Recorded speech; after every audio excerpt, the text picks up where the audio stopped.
আপনারা দেখতে পারতেছেন যে যে জায়গাগুলো এটা পুরাটা রাজবাড়ির হচ্ছে বাউন্ডারি। আর আমার সামনে আরে এক মিনিট এটা কি বলিহার রাজবাড়িতে গিয়ে ঘটে গেল এক অবিশ্বাস্য কাহিনী। সেখানে গিয়ে যে আমরা গুপ্তধন পাবো তা স্বপ্নেও ভাবিনি। আমরা সেই গুপ্তধন স্বর্ণকারের কাছে পরীক্ষা করালে স্বর্ণকার যা বলে তা জানতে চোখ রাখুন ভিডিওর শেষ পর্যন্ত।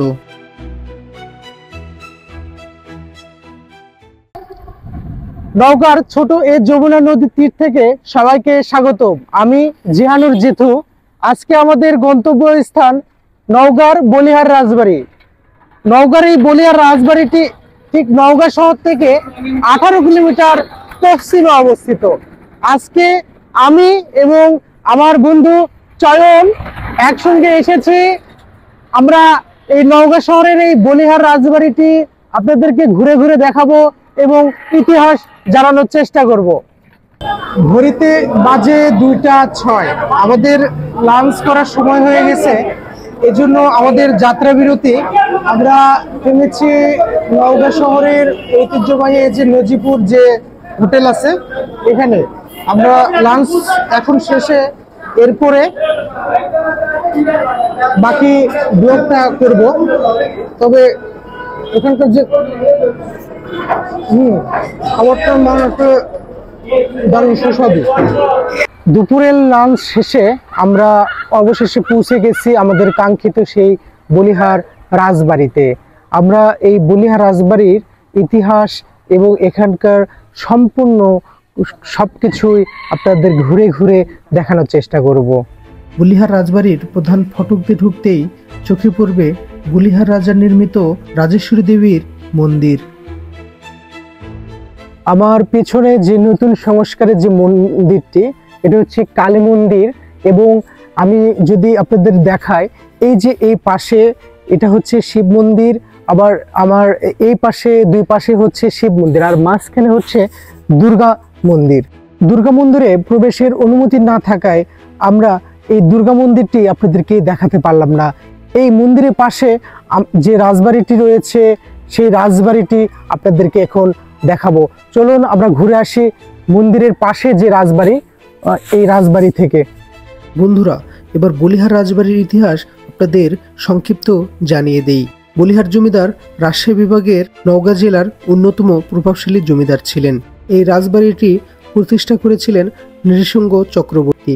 মুঘল সম্রাট আওরঙ্গজেবের অধীনে এলাকার এক জমিদার জায়গির লাভ করেছিলেন। জায়গির লাভ করে বলিহার জমিদাররা এই এলাকায় নানান স্থাপনা গড়ে তোলেন, যার মধ্যে বলিহার জমিদার বাড়ি অন্যতম। দেশ বিভাগের সময় বলিহারের রাজা ছিলেন বিমলেন্দ্র রায়। দেশ বিভাগের সময় জমিদারি প্রথা বিলুপ্ত হলে বলিহারের রাজা চলে যায় ভারতে। পরবর্তীতে রাজবাড়িটির বিভিন্ন নিদর্শন, আসবাবপত্র, জানালা দরজা সহ বিভিন্ন সামগ্রী লুট হয়ে যায়।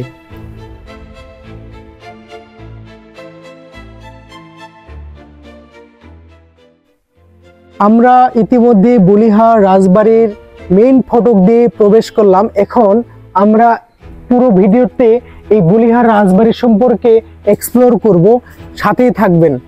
এর আগে যখন আমি বলিহার এই রাজবাড়িতে এসেছিলাম তখন এখানকার যে পরিবেশ ছিল একদম জরাজীর্ণ, মানে একদম অপরিষ্কার। ঠিক এই জায়গাগুলোতে গাছের অনেক পরিমাণ গাছ ছিল, জঙ্গল ছিল।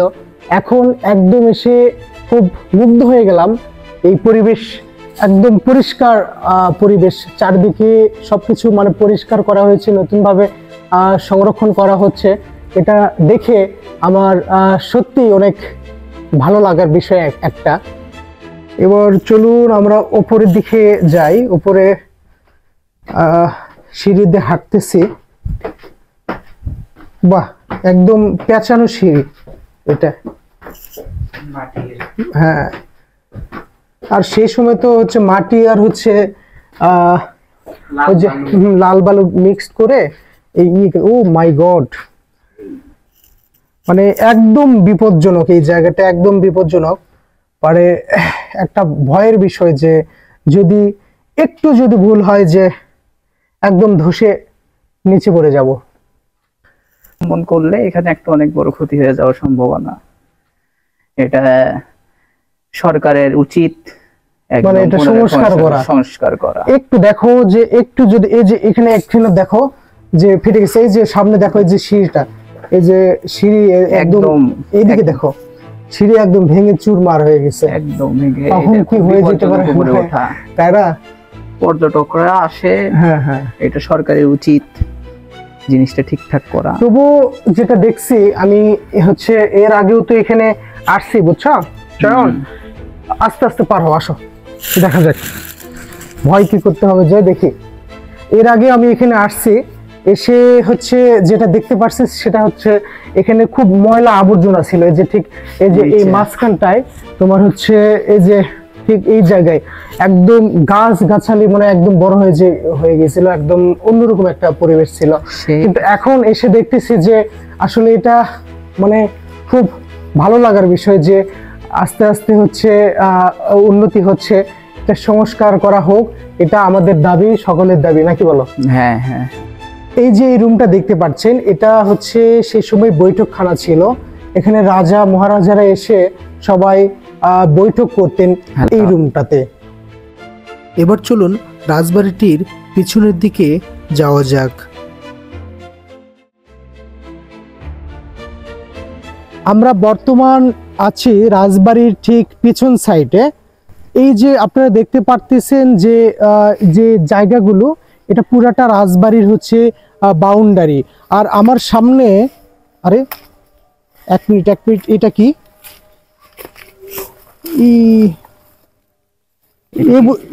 মনে হয় গুপ্তধন পাইলাম রে।